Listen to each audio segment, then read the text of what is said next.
As I was talking about at the top of the hour as we came in, those of you who are just joining us now, we've seen John McCain essentially gloating this weekend over what happened in Washington because he sees this as his side winning. And one of the things that he said was, Donald Trump failed on this because he needs to reach out to the other side, to the Democrats and other opponents. In other words, like him. You have to understand that John McCain and Lindsey Graham have put themselves up as leaders of the opposition. The Democrats are in such disarray that they're not really an effective opposition. And we have to understand we do not need the Democrats to repeal Obamacare. They didn't need the Republicans to pass it, did they? And we've got a much stronger situation than they did at this point. What we lack is the understanding and the will to do it. But I want to repeat what I said at the top of the hour about John McCain. The fact that he goes to Brussels and he says this type of stuff. We have a new world order that is under enormous strain. We have a titanic struggle with the forces of radicalism.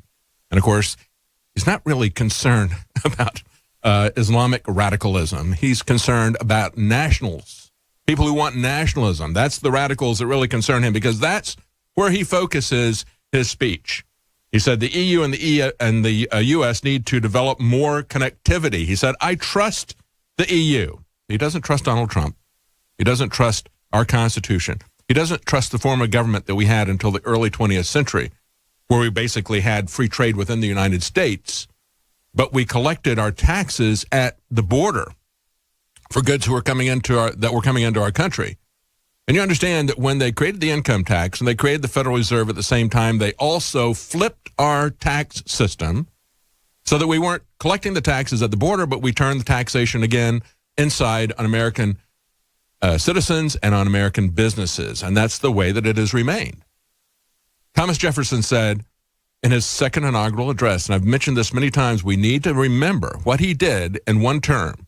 He said, we have eliminated useless offices, and by doing so, we have been able to eliminate all internal taxation. So all their taxes were funded by tariffs on goods that were coming in. That allowed a free trade zone within America, and it allowed America to get strong. And he said, what laborer, what mechanic knows the tax man in America? Nobody. So they could go about their lives without being harassed and micromanaged from Washington. That's why we need to get rid of Obama tax. And I want to go back to 1776 as well on this. We have to understand the American Revolution was fought over a 3% tax on tea. It wasn't the level of taxation. It was who was imposing it and the way that it was imposed. And as I said in the last segment, Donald Trump was absolutely right to just throw out TPP. You did not want to mess with that and manage that around the edges and say, well, we never really got a chance to have an open public debate about this. It was done in secret, like Paul Ryan's bill, like Nancy Pelosi's bill with Obamacare initially. We don't want to have legislation that way. That's enough reason right there to reject it, the way it was presented, the way it was hidden from us. Do you even know what's in Obamacare for the most part? Of course you don't. Most of us don't really know. We do know that our health care premiums have skyrocketed, and there's a reason for that. We had a situation, think about it, we had a couple of different classes of people. We had some people who didn't want it. They didn't buy it. Well, they're not going to be allowed to do that. We're going to have the government hold a gun to their head and force them to do that. We had other people who couldn't afford it, but they wanted you to pay for it, including illegal immigrants, and that's what they did with that. And then you had those who wanted it, but now they can no longer afford it. That's what Obamacare, affordable health care, has done for us. But there's another aspect of this that's very important, and it reflects back on this 3% tax on tea issue. And, of course, we know that, like I said, it wasn't the level of taxation. We've got many states, they tax food. They tax all your food, not just your tea. They tax everything you eat. In many places, they tax your medicines as well. Some states, they have exemptions for those things. But in a lot of states, they tax it all. They did in North Carolina. And so what you have is a situation where, people will put up with an 8% tax on everything, not just their tea. But they want to have a say-so in what's going on with this. They don't want to have this stuff dictated to them by foreign bureaucrats or people who are very distant from them. These bureaucrats in Washington might as well be from a foreign country. Washington is a foreign country. As Matt Drudge said, the swamp is draining you. You're not draining the swamp at this point. But understand the structure of this. This is key as to why many people said you must repeal the mechanism, just like you repealed the mechanism of TPP. TPP, and I think Donald Trump understood this, TPP wasn't simply about some organization that was above all the other countries. It was going to determine which industries and which countries are going to be allowed to succeed at the expense of other industries and other countries. No, what it did was it created a transnational governing committee for which we had no representation. And that committee, as it was being sold to us, they said, well, we need to have this as a bulwark against Chinese competition. Well, they could have added China the very next day because, as Jeff Sessions pointed out, it was a living document. Those people who were going to be in that little committee, they would be able to change anything about that secret document. I guess it's one of the reasons why that it wasn't really important, was it, that we see that? Because anything in that document could be changed. The same thing happened with Obamacare. It really wasn't important that you understand that bill. After the bill got passed, Nancy Pelosi was right. Then we would see what was in it, because it would be turned over to a bureaucracy that would exercise that same kind of dictatorial power. And it's not enough to have a health czar when that health czar is a good guy like Tom Price. How long is he going to be there? 2, 3, 4 years, maybe 8 years? Then who takes his place and overturns everything he undid?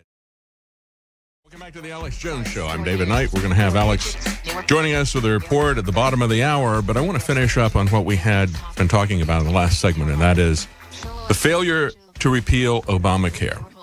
And as I look at it, it was a failure to try, because it was being led by Paul Ryan, a man that we know did not want to repeal Obamacare. This is a man that was handpicked to run with Mitt Romney. Mitt Romney had already put in Obamacare in Massachusetts with Ted Kennedy. It was going to be exactly identical to that. And we've had Paul Ryan working against that, working against borders, closing the borders, always open borders has been Paul Ryan, also working against Trump on trade. He is going to be the opposition. And, of course, John McCain was reminding everybody that he was the opposition in Brussels this weekend, talking to the European leadership there at the EU, telling them how much he loves their New World Order, how essential it is for the U.S. and the European Union to merge together, to have much closer ties. This is what we were concerned about with these partnership agreements. They always create an economic unity, then they create a sovereign unity, and of course there's also a military component to this as well. But when we look at the Trans-Pacific Partnership, and when we look at what happened in 1776, both of these, when we got rid of them, when Donald Trump threw out the TPP and said it's dead, he didn't try to reform it, he just killed it. That's what he should have done with Obamacare. Should have taken a decisive action on that, and hopefully that will still happen. And here's why. For the same reason that we had a revolution here in 1776, because we didn't want a foreign body to control our economy, just like TPP. We didn't want people saying, well, we're going to mandate this for you. We're going to raise the taxes to whatever we want, and you're not going to have any say-so about it. Remember, taxation without representation. Now we have not only taxation without representation, but we have regulation without representation. That's the bureaucracy in Washington that decides everything.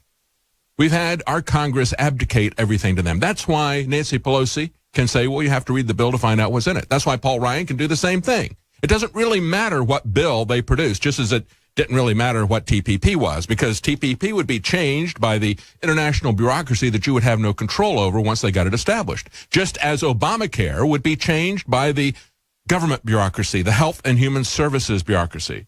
Now, when we look at this idea that we have 3 phases where this is going to come through. And, of course, Trump said phase 2 and 3 are coming of this wonderful health care overhaul. He said they're going to be coming soon. I want to take a look at Paul Ryan's description of the 3 phases of repeal and replace. Now, he says we're going to take advantage of the budget reconciliation process to avoid a Democratic filibuster. Well, there were some things that were taken out, other things that were not taken out in that process. And then we don't really know how that's going to be reconciled, do we? Because that's also a kind of a closed process. It's negotiated between the Senate and the House.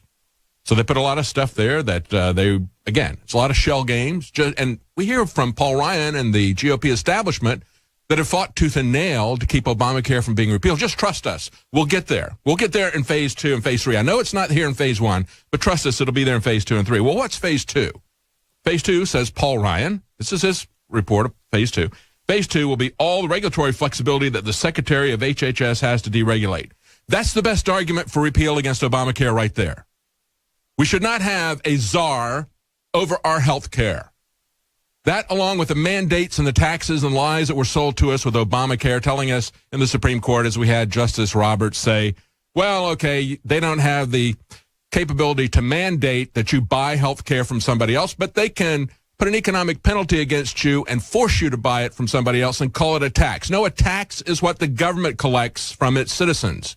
And quite frankly, if we go back and look at the Constitution, they don't have the ability to directly tax us as individuals. That's what many of the tax protesters have pointed out to people, but nobody's listening to that either. When you ignore the Constitution, this is what we wind up with. What we're going to wind up with, if we have a situation where we use all the flexibility and the dictatorial powers of Tom Price to shut down certain aspects of Obamacare, those aspects will be put right back in with the next HHS secretary, whenever that comes.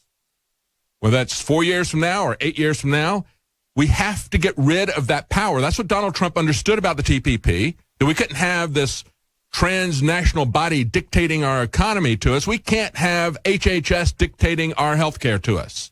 That's got to stop. That's why we have to have repeal. The fundamental structure of Obamacare has to go. Then we can start replacing the coercion with choice. We can start replacing the mandates with marketplace.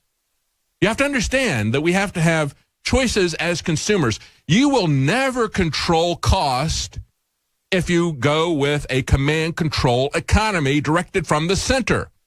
If you believe that, I'll give you a free ticket to a Venezuelan bakery. Okay? Go down there and see what's happening. They're locking people up in jail because of the scarcity they've got there in the bakeries. They're hunting down policemen in the street to rob them of their guns. They're killing dogs and cats in the streets there. It's absolute chaos, because that's where this always leads, when you try to rob other people to get what you can't afford. And, of course, we're robbing the other people to give benefits to illegal aliens who come into our country. We're giving them health care. So the bottom line is, when you look at phase two, and they're touting that Tom Price, Secretary of HHS, yeah, he might replace a lot of this stuff. Remember, we have this back and forth every time we get a Republican change over from a Republican to a Democrat and vice versa. They would always fund abortions with NGOs abroad, or they would stop the funding of abortion with NGOs abroad. They go back and forth. They go back and forth. That's why they talk about, well, now we've got Planned Parenthood. We're going to get rid of Planned Parenthood. No, you're not. You're not going to get rid of anything if you don't get rid of this power that has been given to HHS and the bureaucracy. That has to stop. We have to have a Congress that is going to seize that power. And I'm glad that we had people who stood on principle and said, no, we have to get rid of this structure. We have to understand what's truly happening here.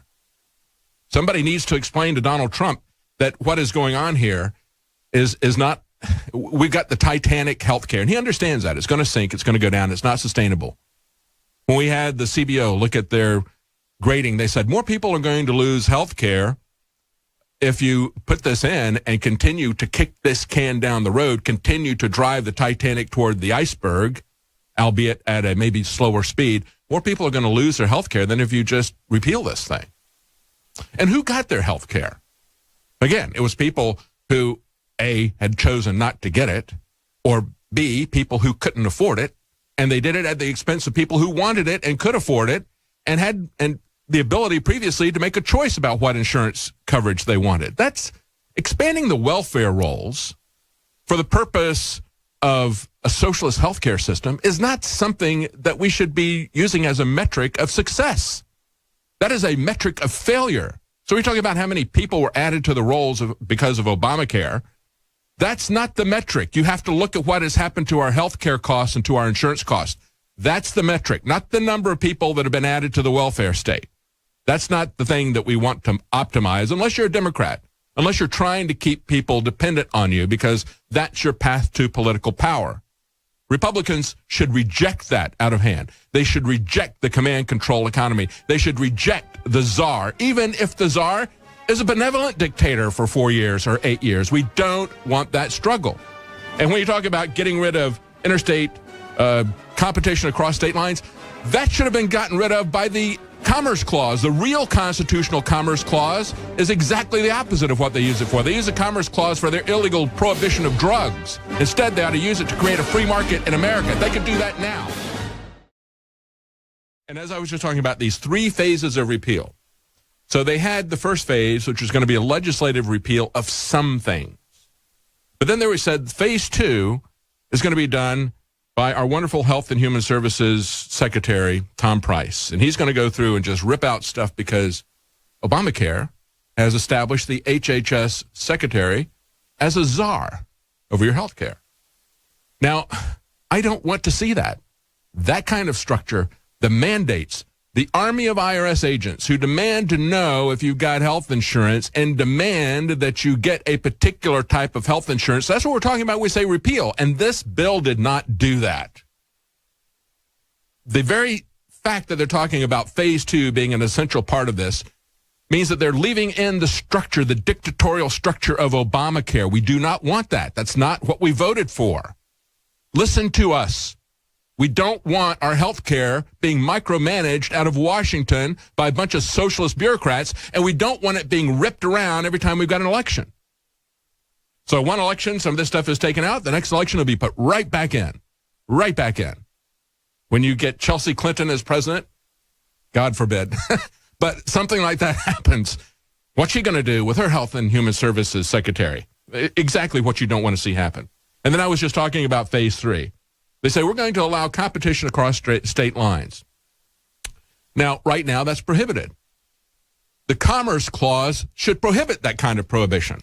The Commerce Clause in the Constitution was set up so that we would have free trade within the United States. But isn't it interesting that the very people that are always telling us we have to have free trade with other nations will not allow us to have free trade in healthcare across borders? Do you smell a rat? Do you think they got cards that they're not showing you? Yeah, absolutely. If we were to enforce the Commerce Clause, and this could be done by the Justice Department saying, no, as long as these insurance companies are not engaging in fraud, people can choose to buy what they want regardless of where these insurance companies are. So if it's not fraudulent health care, they should be able to pick and choose what they want. They should not have a gun held to their head and call it essential health benefits and say we're going to mandate that single men have to get maternity care or that nuns have to get abortion care and so forth. That's essential care. And they said, we're going to have some negotiations on that.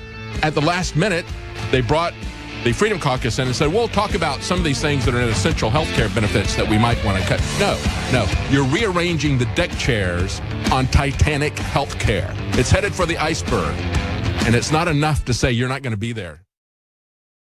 Why is the fungus? Why is the mold? Why is the yeast taking over? What is going on? What has changed? Dr. Group, the new product, MycoZX, supports normal fungal and yeast balance, proprietary blend of herbs and enzymes made with high-quality ingredients. Yeah, fungus is a growing epidemic, and I've been testing this formula and making changes to this formula for over 10 years. It's available at InfoWarsStore.com. We also have free shipping, orders $50 or more, and 10% off when you sign up for auto ship. Additionally, on top of that, please, we only have a limited supply of this. I want to get your reviews. I want to hear what you have to say. For me, it's been incredible. MycoZX, antifungal, antifungus, anti-yeast. Get it today. Limited run. It'll be months till we get more. InfoWarsStore.com, InfoWarsLife.com, or 888-253-3139. I cannot sell something unless it helps somebody. And you can't support an organization that isn't fighting hard. Look at the response we're getting. We were changing the world together. You are the InfoWar. God bless you all.